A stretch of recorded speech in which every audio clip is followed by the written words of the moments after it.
अब जो है हम आर्टरीज की बात करते हैं। सबसे पहले बात करते हैं एंटीरियर सेरेब्रल आर्टरी। जो ये एंटीरियर सेरेब्रल आर्टरी है, ये सप्लाई करती है आपके एंटीरियर हाफ ऑफ ब्रेन को। ओके, ठीक है। अब एंटीरियरली आपके पास फ्रंटल लोब होता है, लेकिन क्या आपके एंटीरियर सेरेब्रल आर्टरी पूरे फ्रंटल लोब को सप्लाई करती है? तो नहीं।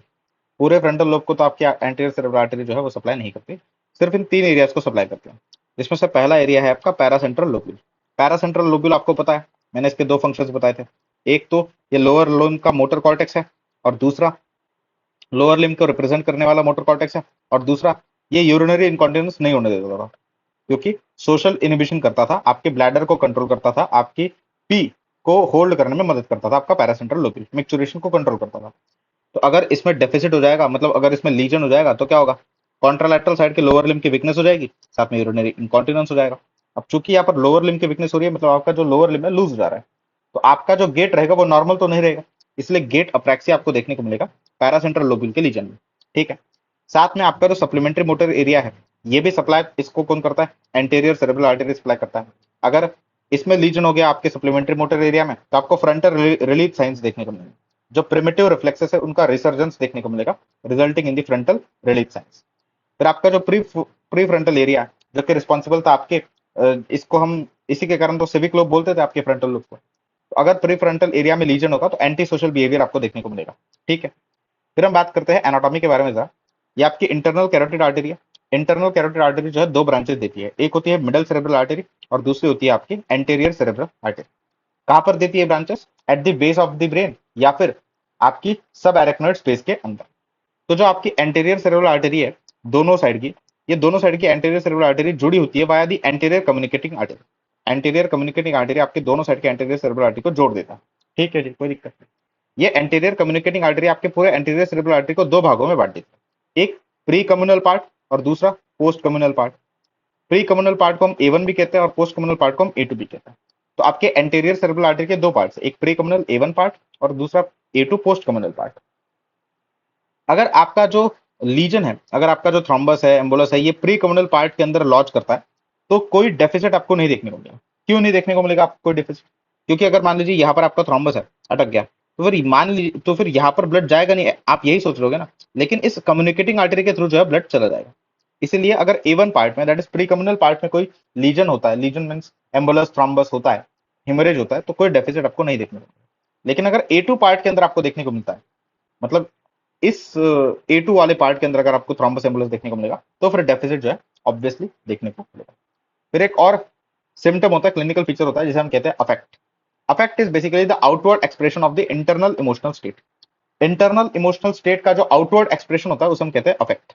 अब ये अफेक्ट दो टाइप का होता है, एक तो लबाइल इफेक्ट और एक फ्लैट इफेक्ट।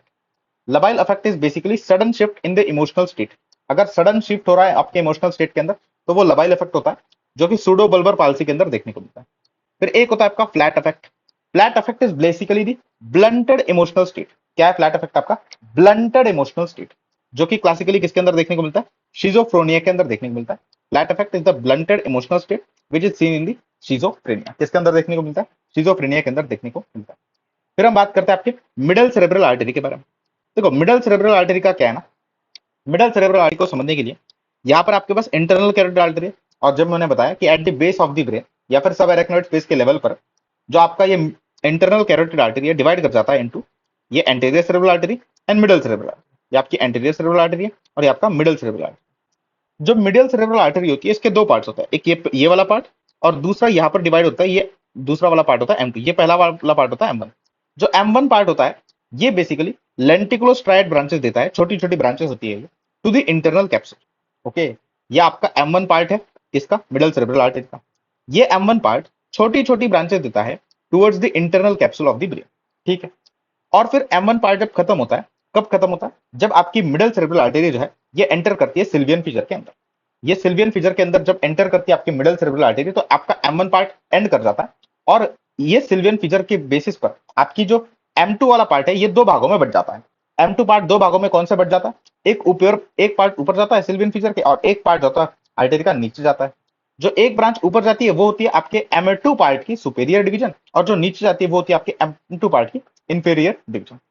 अब अगर आपको ब्रेन का थोड़ा सा स्ट्रक्चर पता है, तो ये आपका ऐसा ब्रेन होता है जिसमें ये जो था आपका सिल्वियन फिशर है, अब सिल्वियन फीचर के ऊपर जो है आपका फ्रंटल लोब होता है और सुपीरियर पैराइटल लोब होता है, और आपके सिल्वियन फीचर के नीचे होता है टेम्पोरल लोब और inferior parietal lobe.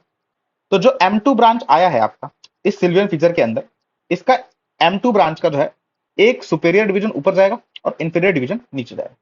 Superior division जो है फ्रंटल लोब को सप्लाई करेगा और सुपेरियर पैराइटल लोब को सप्लाई करेगा। जो इंफीरियर डिवीजन है M2 ब्रांच का, वो टेम्पोरल लोब को सप्लाई करेगा और इंफीरियर पैराइटल लोब को सप्लाई करेगा। तो यही दिया हुआ है यार, M2 का सुपेरियर डिवीजन जो है फ्रंटल और सुपेरियर पैराइटल लोब को सप्लाई करता है। M2 का जो इंफीरियर डिवीजन होता है ये इंफीरियर पैराइटल और टेम्पोरल लोब को सप्लाई करता है। तो ये तो हो गई आपकी anatomy of the middle cerebral artery, ये कैसे एक्चुअली एग्जिस्ट करता है मिडिल सेरेब्रल। फिर हम बात करते हैं कि अगर, हाँ साथ में आपको ये भी पता होना चाहिए कि ये पूरा आपका मोटर होमुनकुलस था, पूरा मोटर कॉर्टेक्स था। हाँ जी, इसमें मैंने बताया कि जो पैरासेंट्रल लोब्यूल वाला पोर्शन था फ्रंटल लोब का, जो पैरासेंट्रल लोब्यूल वाला पोर्शन था जो कि बेसिकली आपके लोअर लिम्ब के मोटर कॉर्टेक्स को रिप्रेजेंट करता था, ये सप्लाई कौन करता है? इसे एंटेरियर सेरेब्रल आर्टरी सप्लाई करती है, ये मैंने आपको बता दिया। लेकिन बाकी का जितना भी पोर्शन है आपके मोटर होमुनकुलस का, आपके मोटर कॉर्टेक्स का, वो कौन सप्लाई, उसे कौन सप्लाई करता है? आपका मिडिल सेरेब्रल आर्टरी सप्लाई करती है। तो अगर आपका जो लीजन है ये ब्रेन के उस कॉर्टेक्स में प्रेजेंट है जहां पर आपका मिडिल सेरेब्रल आर्टरी का सप्लाई होता है, मिडिल सेरेब्रल आर्टरी के टेरिटरी में अगर आपका लीजन होता है, तो फिर आपको कंप्लीट हेमिपेरेसिस देखने को मिलेगा। अब ये कंप्लीट हेमिपेरेसिस कैसे देखने को मिलता है वो आपको समझाते हैं। कंप्लीट हेमिपेरेसिस का मतलब क्या है कि everything on one side will be week, everything on one side will be week in complete hemiparesis. अब आप मुझे ये बोलोगे कि अगर लीजन आपके एमसीए टेरिटरी के अंदर है, तो एमसीए टेरिटरी तो लोअर लिम्ब के मोटर कॉर्टेक्स को सप्लाई नहीं करती, तो लोअर लिम्ब के अंदर वीकनेस क्यों है? क्योंकि मैंने बोला कंप्लीट हेमिपेरेसिस के अंदर everything on one side is weak. तो चूंकि everything on one side is weak, तो एवरीथिंग में तो लोअर लिम्ब भी आता है ना। तो लोअर लिम्ब के अंदर वीकनेस क्यों? लोअर लिम्ब में वीकनेस इसलिए है क्योंकि देखो आपकी एमसीए का जो टेरिटरी है बहुत बड़ा है। अगर एमसीए की पूरी टेरिटरी में अगर इंफाक्ट है ना, तो उसके आजू बाजू एरिया में इस्केमिया प्रेजेंट होता है। क्या प्रेजेंट होता है? इस्केमिया प्रेजेंट होता है। उस इस्केमिया के कारण ये जो आपका पोर्शन है पैरासेंट्रल लोब्यूल का, यहां पर आपका क्या प्रेजेंट है? इस्केमिया प्रेजेंट है, जिसके कारण, उस इस्केमिया के कारण आपको लोअर लिम्ब के अंदर भी जो है वीकनेस देखने को मिलेगी। तो आपको इस कंप्लीट हेमिपेरेसिस के अंदर क्या देखने को मिलेगा? वीकनेस देखने को मिलेगा आपको अपर लिम्ब के अंदर भी, लोअर लिम्ब के अंदर भी, फेस के अंदर भी, of one side, contralateral side, मतलब जिस साइड पे लीजन है उसके कॉन्ट्रालेटरल साइड पर आपको वीकनेस देखने को मिलेगी पूरी बॉडी के अंदर। पर ये याद रखना है आपको कि अपर लिम्ब और फेस के कंपैरिजन में जो लोअर लिम्ब के अंदर वीकनेस रहेगी वो कम रहेगी, क्योंकि लोअर लिम्ब के अंदर जो वीकनेस है वो it is just due to the ischemia, okay. और अपर लिम्ब और लो फेस में जो वीकनेस है वो है ड्यू टू इनफाक्ट। फिर हम बात करते हैं कि ये जो वीकनेस होती है ये डिस्टली ज्यादा ज्यादा होती है एज कंपेयर टू प्रॉक्सिमली।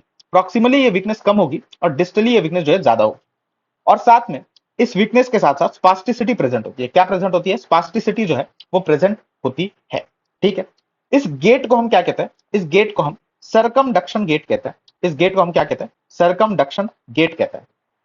अब इस वीकनेस के कारण जो गेट होता है वो सरकमडक्शन गेट होता है। सरकमडक्शन गेट एक्चुअल में कैसा होता है, आप जो है इसका इमेज या फिर वीडियो देख लीजिए, आपको क्लैरिटी से समझ में आएगा। अब स्पास्टिसिटी जो यहाँ पर प्रेजेंट होती है ना, ये ब्लेसिंग इन डिस्गाइज है, क्योंकि अगर स्पास्टिसिटी प्रेजेंट नहीं होती तो ये जो बंदा है जिसमें कंप्लीट हेमिपेरेसिस प्रेजेंट है, ये सरकमडक्शन गेट भी नहीं कर पाता और चल ही नहीं पाता अगर स्पास्टिसिटी प्रेजेंट नहीं होती तो। क्योंकि स्पास्टिसिटी जो है ये बेनिफिशियल होती है to maintain balance while walking.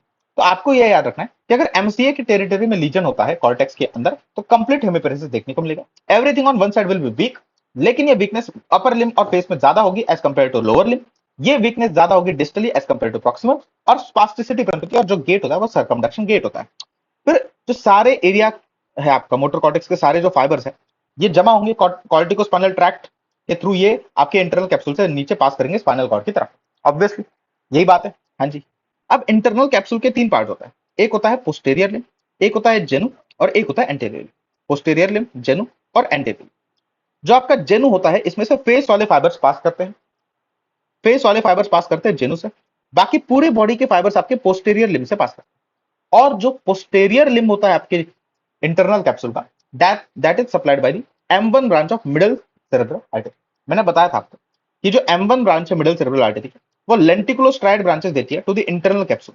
लेकिन मैंने आपको इंटरनल कैप्सूल का तब एग्जैक्ट पार्ट नहीं बताया था कि कौन से इंटरनल कैप्सूल के पार्ट को आपका ये लेंटिकुलोस्ट्राइड ब्रांचेस सप्लाई करती है। तो यहां पर बता दिया मैंने कि जो M1 पार्ट है मिडिल सेरेब्रल आर्टरी का, ये posterior limb of internal capsule को सप्लाई करते हैं। और पोस्टेरियर लिम्ब में किसके किसके फाइबर जा रहे थे? लेग, ट्रंक एंड आर्म, मतलब पूरे बॉडी के फाइबर्स आपके जो है इसमें से जा रहे थे पोस्टेरियर लिम्ब में से एक्सेप्ट फॉर दी फेस। तो आपको पूरे बॉडी में वीकनेस देखने को मिलेगी वन साइड पे।